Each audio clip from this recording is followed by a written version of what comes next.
အားလုံးပဲမင်္ဂလာပါကျွန်တော်ဒီနေ့မှာတော့လုပ်ပြီးတော့မလက်အောင်ဘယ်လိုလုပ်မပြမှာပြောဘယ်မှာ setting နဲ့ကိုသွားလိုက်ပါ setting သွားပဲအခု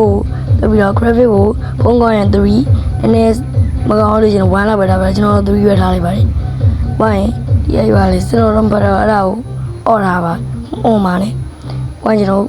ထွက်လိုက်မယ်ဒီတည်းကနေမီနူရဲ့ setting နဲ့ကိုသွားလိုက်မယ်တို့ဒီမှာကင်မရာရှေ့ရပါလေဘောကင်မရာရှေ့ရပေါ်လေ level လာမသိ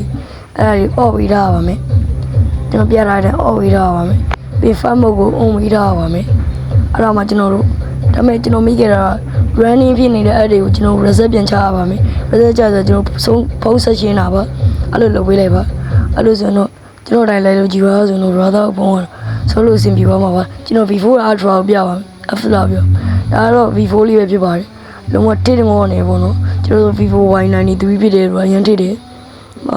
ရန်တစ်တယ်ဘောစကီသုံးရတာလေဒါတော့ after ပဲဖြစ်ပါတယ်ကျွန်တော်ဘယ်လောက်တော့ကောင်းလဲဆိုကြည့်လိုက်ပါ